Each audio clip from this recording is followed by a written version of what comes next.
Hi, I'm Vicky from the Amplified Group. Thanks for taking your DISC assessment.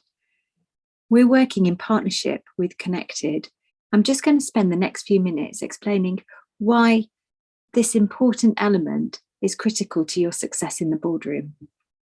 At the Amplified Group, our mission is simple. We help tech organisations execute faster through the power of working together, through the simple formula of purpose, trust, clarity, and simplicity. Because this is what gives tech organisations their speed to market and their differentiator. Because after all, people power the tech industry.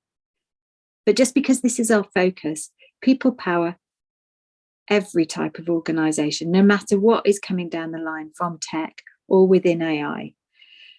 And because of this, Connected asked us to support them in their work to help you become more effective NEDs. So I'm just going to spend the next few minutes explaining why we asked you to do DISC and why this is so relevant to the boardroom. Previously, the Code of Governance focused on clarity of roles and responsibilities and the importance of accountability and transparency. Although these haven't gone away, there is a real focus now that boards need to set the tone from the top and avoid group thinking, and the importance of having a diverse board with different perspectives to ensure that you don't do group thinking and that you can provide the guidance for the organisations that you're supporting. So here's where we introduce DISC. As a board, you don't come together very often, and when you do, you usually get straight down to business. But more than likely, there's one or two voices that really dominate the conversation. The purpose of a board is to have diverse thinking so that everybody is listened to and that you can have robust debate and provide the right guidance through the outcomes of that robust debate. So imagine if you could accelerate how effectively you could do that by decoding who you're working with. So DISC is a practical tool to not only understand yourself, but those that you're working with. I mentioned robust debate. Essential features of the boardroom is that there is robust debate, that there is challenge and support, diversity of thought and teamwork. We don't often think of a board as working as a team, but that's really what we're asking you to do.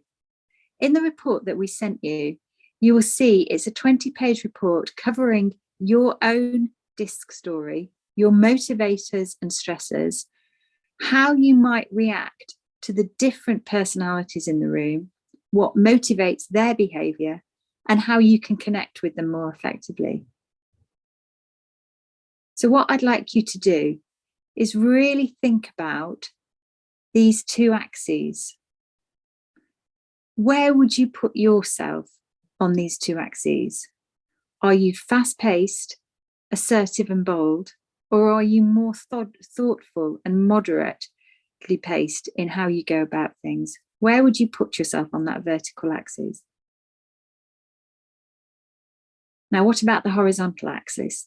Are you people-focused, accepting of new ideas, or are you more questioning and logic-focused and more challenging in your approach?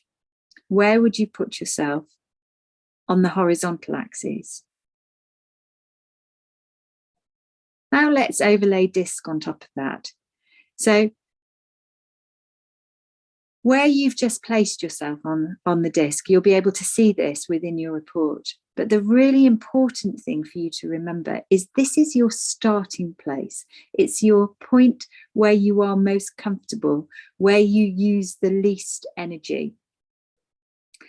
You will actually move all around the DISC depending on who you're working with, but it will require more energy. So for example, I'm about as 12 o'clock as you can get. I'm very action focused, very assertive and fast paced. But that doesn't mean that I can't do accuracy, and it doesn't mean that I can't be supportive.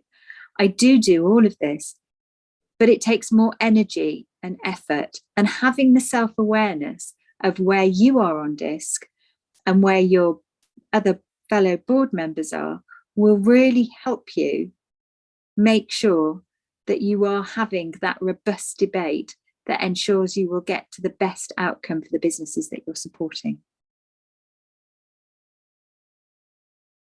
In the report, you'll see that you have not only your style, but your style and how you interact with the other DISC styles that there are, and how you might react.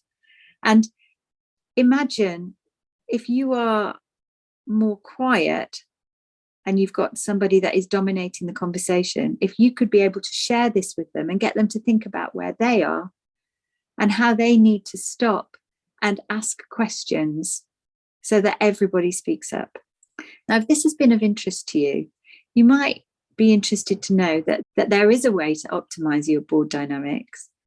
And where there is a process for almost everything else in business, there is a process to actually how you build a team. And as I said, a board really is a team, but they don't come together very often.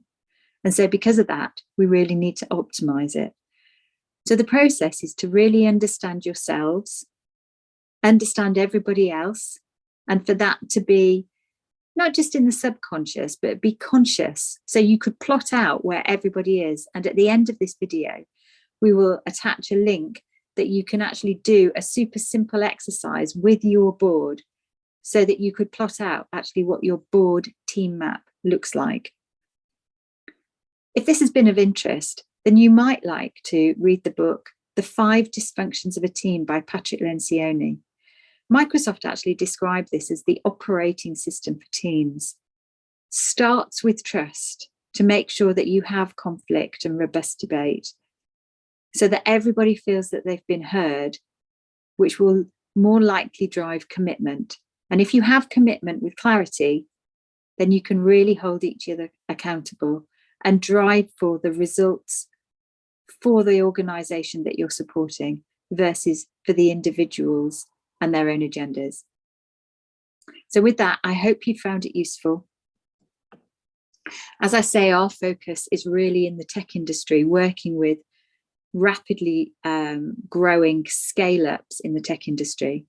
But we're more than happy to help. If you've got any questions of anything that I've covered today, please don't hesitate to get in touch.